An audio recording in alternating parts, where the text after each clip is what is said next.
দুই বন্ধু টাইম মেশিনে করে ৫০০ বছর পেছনে চলে যায়।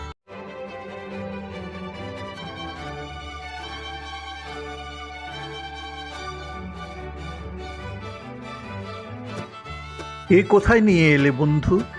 দেখে মনে হয় ভিন্ন জগৎ। দেখো দেখো, সামনের বাড়িটা কি সুন্দর, যেন ছবির মতো। সত্যি এটা ভিন্ন জগৎ। ৫০০ বছর আগের মডার্ন শহর। আর এটা বাড়ি নয়, মহল। আমরা ভেতরে যেতে পারবো? পারবো, তবে অন্য রূপে যেতে হবে আমাদের। বলো কি, আগে জানলে সঙ্গে করে ভালো জামা কাপড় নিয়ে আসতাম। মনে হয় আজ আর দেখা হবে না। এত ভাবছো কেন বন্ধু? আমি তো তোমার সঙ্গে আছি। এবার মন দিয়ে শোনো আমার কথা। তুমি হলে রাজকুমার আর আমি হলাম তোমার চাকর। কথাটা যেন মনে থাকে বন্ধু। এবার আমাদের গায়ের কাপড় বদলাতে হবে। ট্রেং বেড়েং ট্রেং পা, গায়ের কাপড় বদলে যা।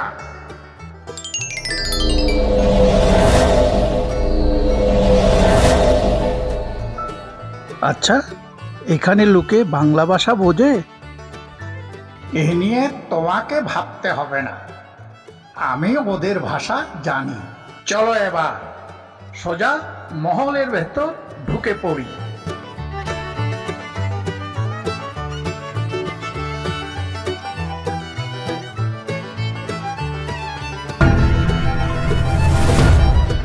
বড় দরজায় দুটো মেয়ে দাঁড়িয়ে আছে।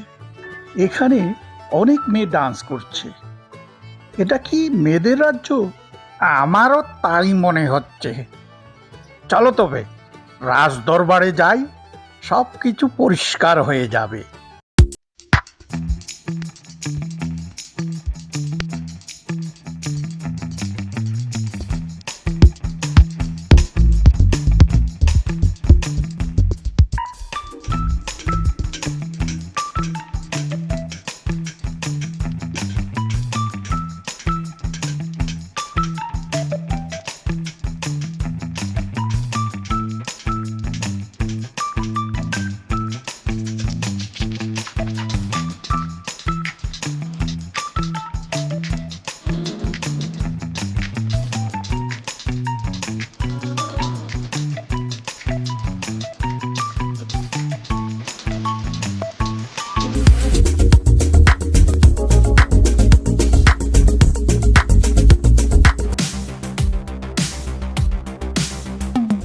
আমার একটা প্রশ্নের উত্তর দাও। আমরা কি ভবিষ্যতে এসেছি নাকি অতীতে?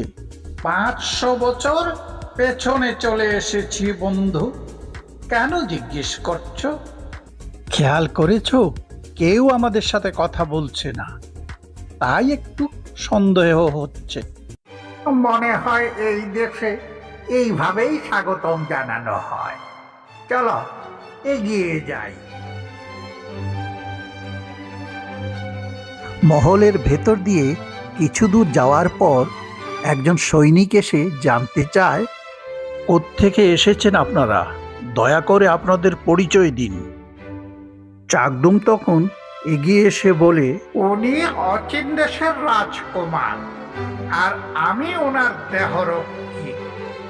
আপনাদের রাজ্যটা দেখতে এলাম। সৈনিক তখন রেগে বলে, রাজ্য দেখতে এসেছেন? সে তো ভালো কথা, কিন্তু অন্দরমহলে কি করছেন? পেছনের দরজা খোলা ছিল, তাই আমরা ঢুকে পড়েছি। তাই বলে পেছনের দরজা দিয়ে ঢুকবেন? আপনাদের সাহস তো কম নয়। মনটাই তখন বলে, দেখো ভাই, আমরা ভিনদেশী, কোনটা পেছন আর কোনটা সামনে কি করে জানবো বলো? ভুল হয়ে থাকলে মাফ করে দিন। এবার আমাদেরকে রাজমহলটা দেখতে দিন। জানেন আমরা কত দূর থেকে এসেছি? লোকটি তখন অনুসরণ করতে বলে এগিয়ে যায়। তারপর মন্টাই আর চাকদুমকে নিয়ে রাজদরবারে উপস্থিত হয়। মহারাজা, এই দুজন লোক অন্দরমহলে সন্দেহজনকভাবে ঘোরাফেরা করছিলেন। আমি ওদেরকে ধরে নিয়ে রাজদরবারে এসেছি।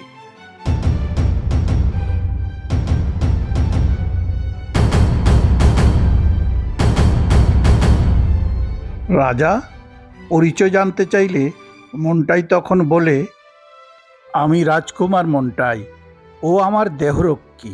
আমরা অনেক দূর থেকে এসেছি আপনার রাজ্য দেখতে। রাজা আবার প্রশ্ন করেন, কোন দেশের রাজকুমার? দেশের নাম বলো। দেশের রাজকুমার নয়, আমি গ্রামের রাজকুমার মন্টাই। টাইম মেশিনে করে আমি আর চাকদুম 500 বছর পেছনে চলে এসেছি। রাজা তখন অবাক হয়ে জানতে চান, টাইম মেশিন আবার কি? কোনোদিন নাম শুনিনি তো। সত্য করে বলো, তোমরা কোন দেশ থেকে এসেছো? সত্যি করে বলছি, আমরা টাইম মেশিনে করে অতীতে চলে এসেছি, আবার কিছুক্ষণ পর ভবিষ্যতে চলে যাব। তখন মহারাজা রেগে বলেন, সিপাহী, এই পাগল দুটোকে বন্দি করে জেলে ভরো, তারপর ওদের বিচার হবে। তখন সৈনিক বলে, মহারাজা মাফ করবেন, আমার মনে হয় ওরা পাগল নয়, ভিন দেশের গুপ্তচর হবে। এই তোরা সত্য করে বল, কোন দেশের গুপ্তচর? মিথ্যে বললে শরীর থেকে মাথা কেটে নেব, সত্য করে বল। চাকদুম তখন নিজের মাথা সৈনিককে দিয়ে বলে, কষ্ট করে কাটবে কেন? এই নাও আমার মাথা, খুশি থাকো। তখন পাশের সৈন্যরা ভয় পেয়ে পালিয়ে যায়। রাজা তখন চিৎকার করে বলেন, ওরা ভিনদেশী জাদুঘর, এই তোরা কে আছিস? বিপদ ঘন্টা বাজিয়ে দে।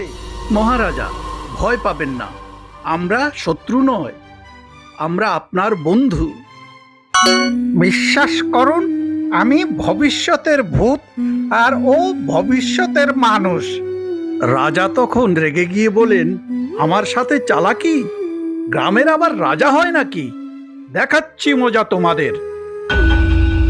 এদিকে বিপদের ঘন্টা শোনা যায়। মনটাই তখন ভয় পেয়ে বলে চাকদুমকে, তাড়াতাড়ি টাইম মেশিন নিয়ে আসো, পালাতে হবে, তাড়াতাড়ি করো বন্ধু। আমার টাইম মেশিন তাড়াতাড়ি চলে আয়।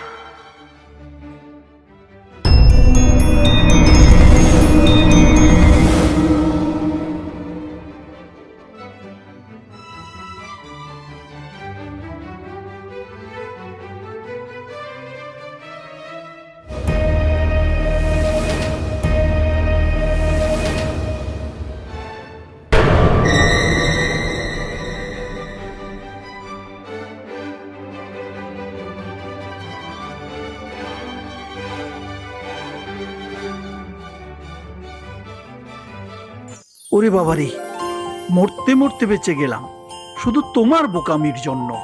এখন থেকে আমি যা বলবো তোমাকে শুনতে হবে।